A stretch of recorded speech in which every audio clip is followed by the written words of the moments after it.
Hey, what's going on, everybody? And welcome to Can't Be Explained. This is episode number 6.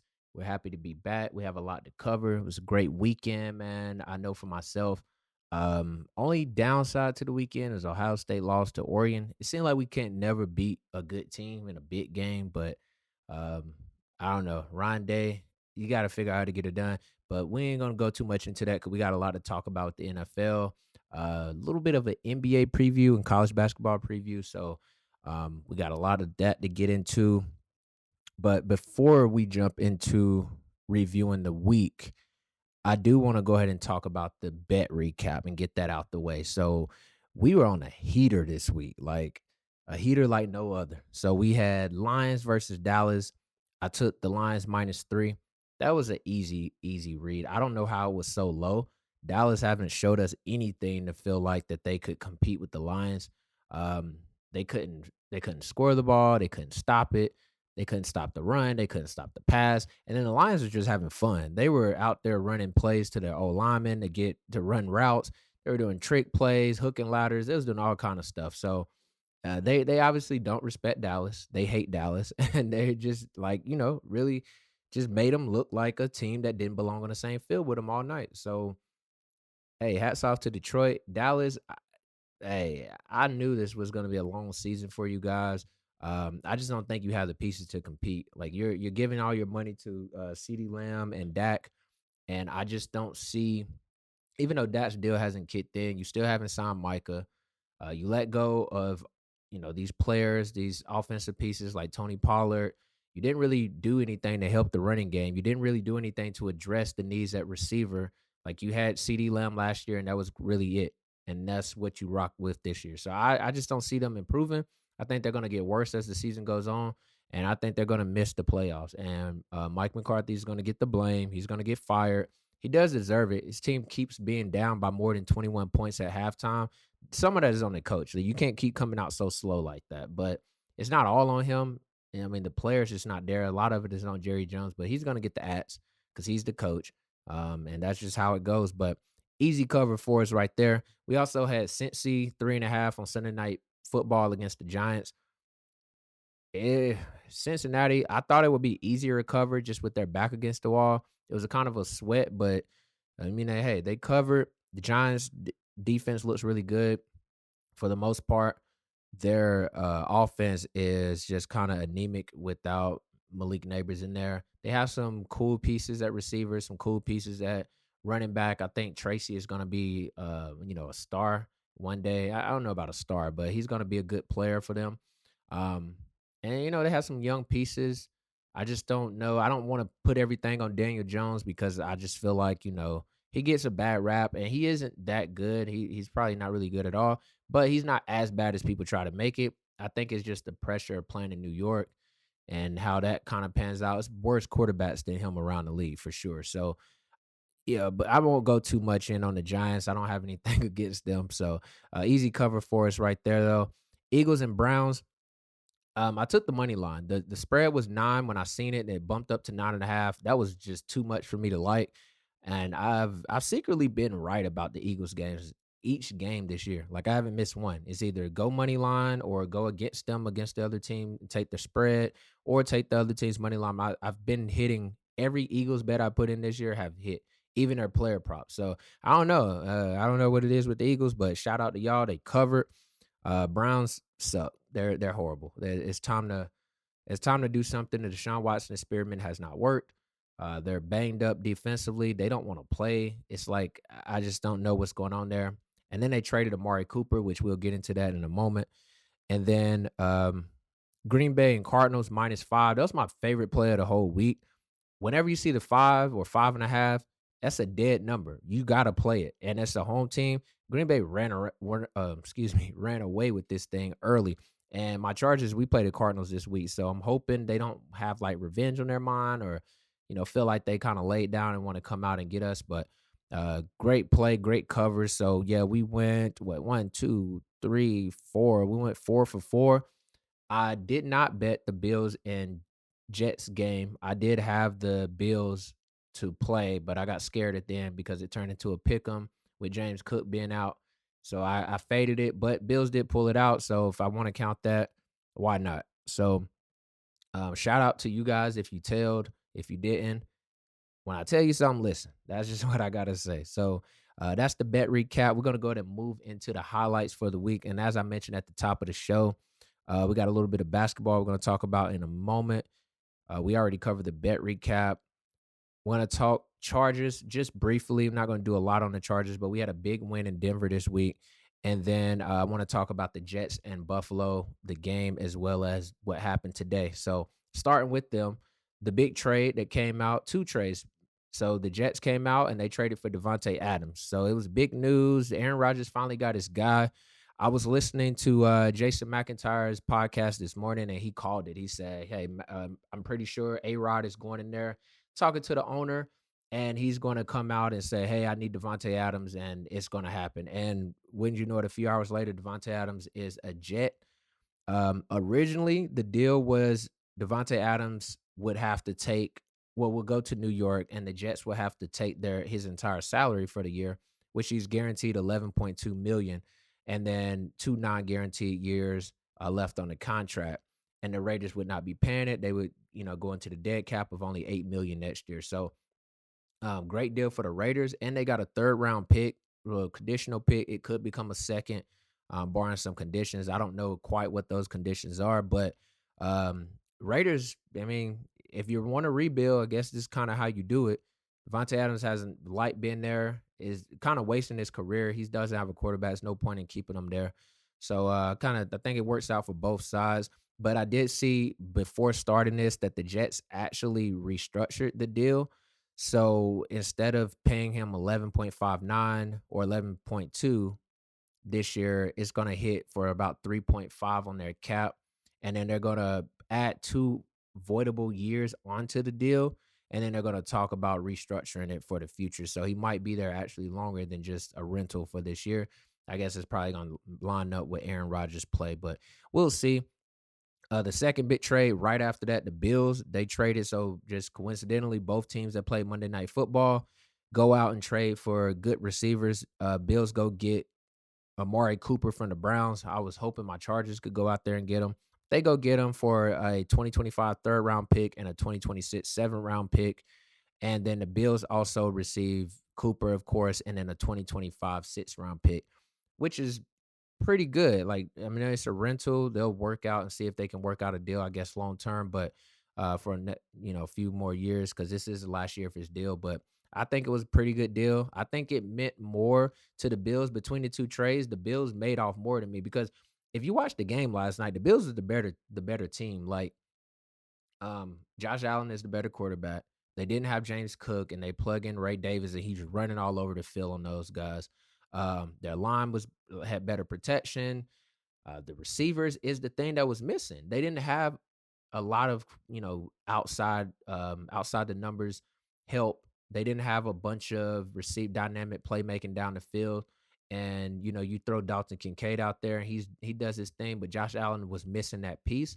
So I think now with Amari Cooper, you got Shakir, and you got Dalton Kincaid, you get James Cook back, Ray Davis has something. I think you have a pretty all around good offense now, and you have the lead. You're in first place in the division, so you have that.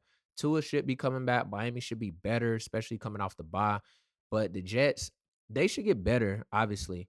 But I just think I don't know. It's just kind of a circus up there to me. I feel like every time you look up, Aaron Rodgers is calling the shots. Aaron Rodgers is deciding what he wants to do and what he wants to happen. I said it last week on the pod.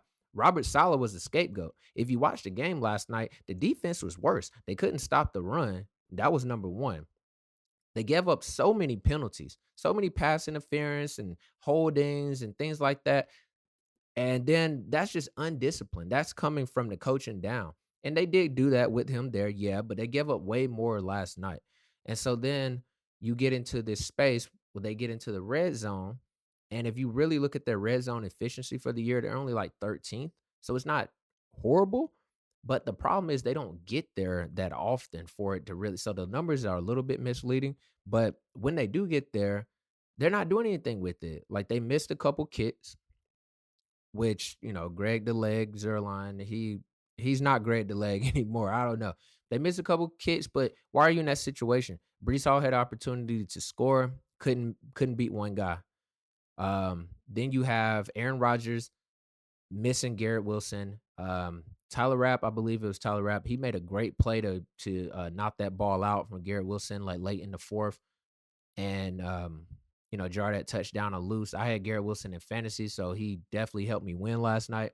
By the way, side note, I won both fantasy leagues back to back for the first time this season. So shout out to me. But anyway, like I was saying, I think, it just was points in that game where the Jets just looked like they had a young quarterback out there that didn't really know.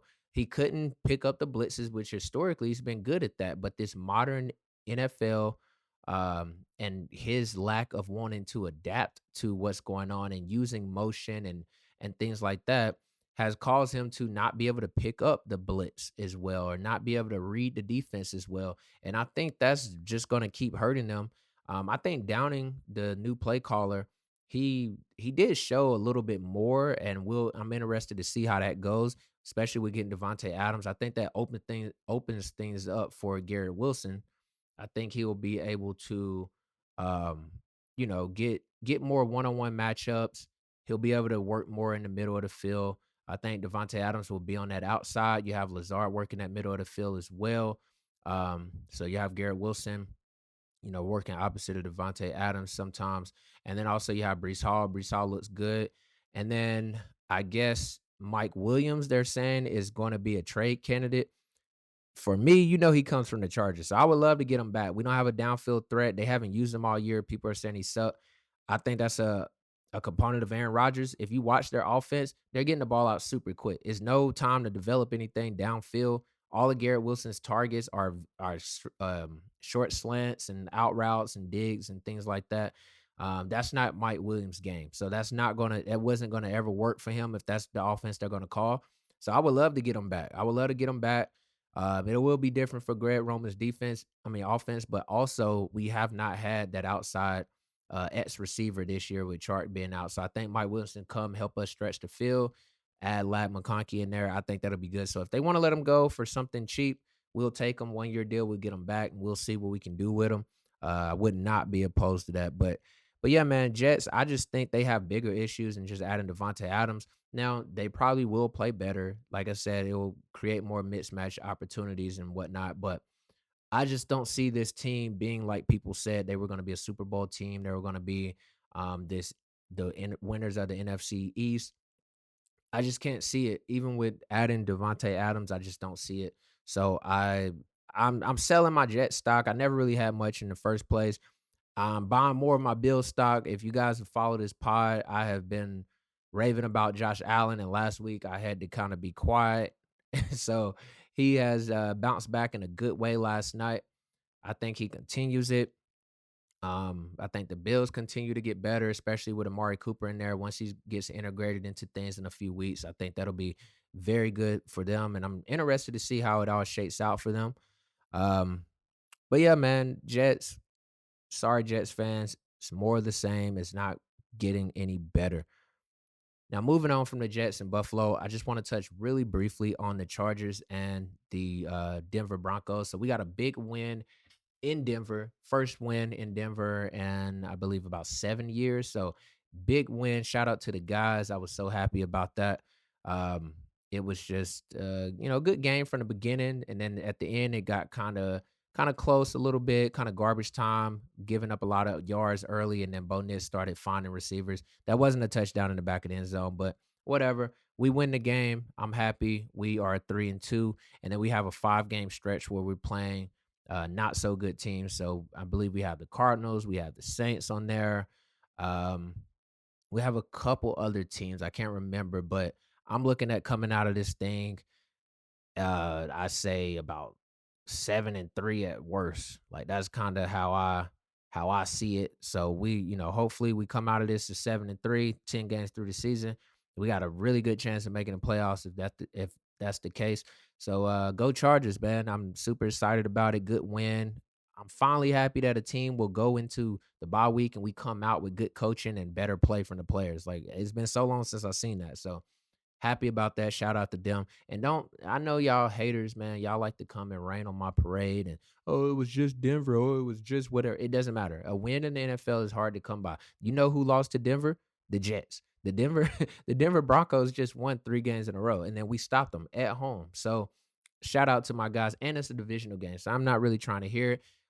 We are what 2-1 in the division. We lost to the Chiefs. Whatever. We'll have a chance to get our face back. We were injured. We could have won the game. Whatever, whatever.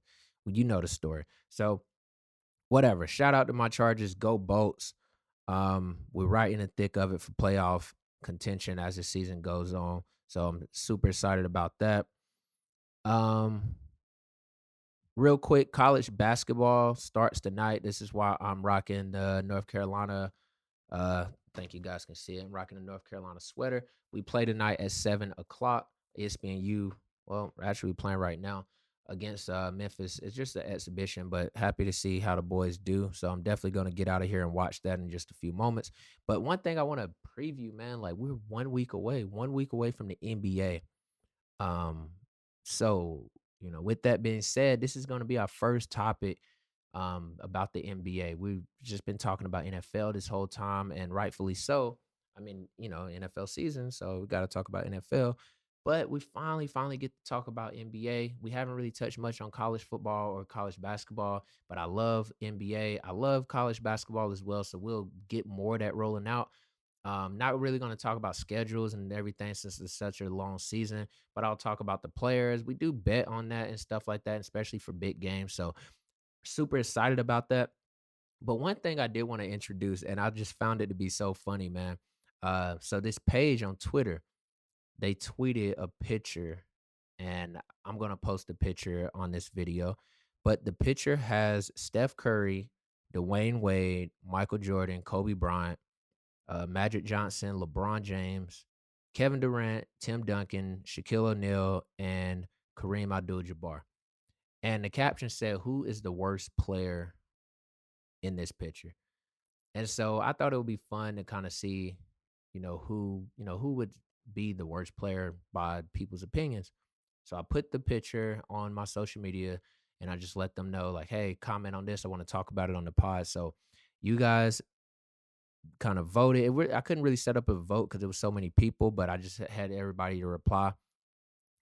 It's so funny because it's a mix of responses. So I'll go ahead and say majority of the responses will be Dwayne Wade, and I'll tell you guys who I think is the worst player on this graphic at the end of this. But most people responded and said Dwayne Wade. Some people did it reluctantly. People were like, I don't want to do it. Do Wade, it's my boy. All that stuff.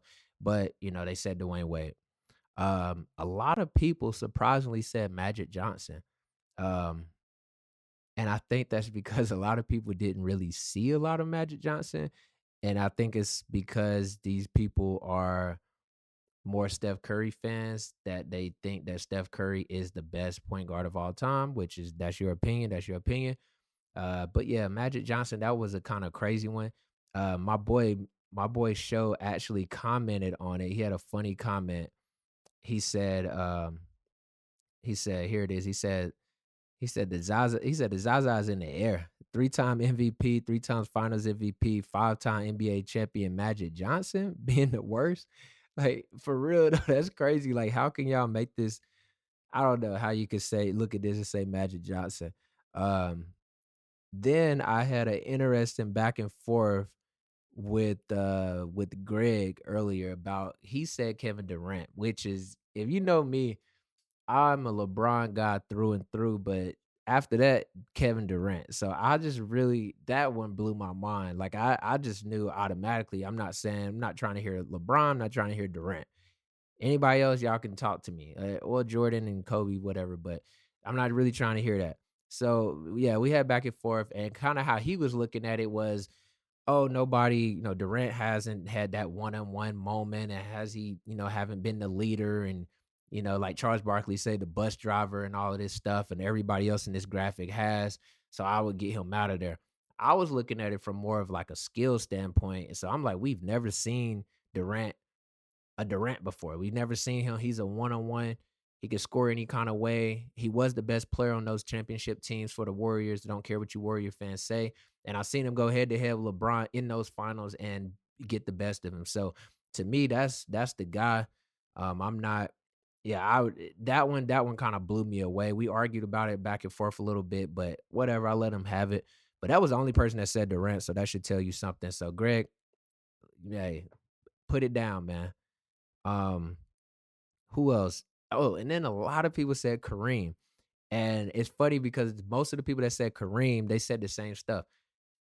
Kareem old. That's what they said. And then Brody, he even said, I guess he knew people were talking about D Wade. So and he's a D Wade guy. So he said D Wade would kill Kareem.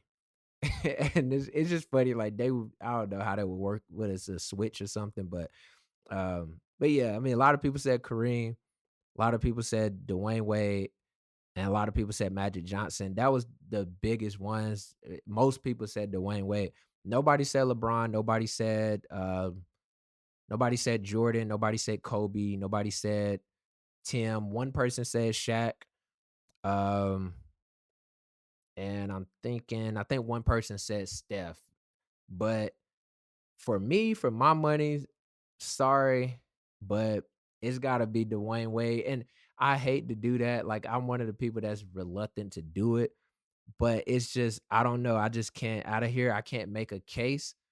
I think D Wade was great, and I was a D Wade fan before LeBron went to Miami. That was in my household. It was we had D Wade fans, we had LeBron fans, and then it was kind of like okay, we all together. So I was a D Wade fan, still am a D Wade fan. Love what he did. I think that '06 title run is just one of the best ever. But I mean, you got Steph. I can't really even argue with that because to me, like Steph is a great, great player. I'm not into the ranking stuff right now. You got Michael Jordan, who's whatever. You know how he is. You know Kobe Bryant, and you got LeBron. You know LeBron is the number one in my opinion. You got Durant. I just told you about Durant. And then Tim Duncan and Shaq and Kareem are probably the best three big men, and you could probably throw Hakeem Olajuwon in there somewhere. So that's just real hard to really take him over there because how I look at it is on this graphic.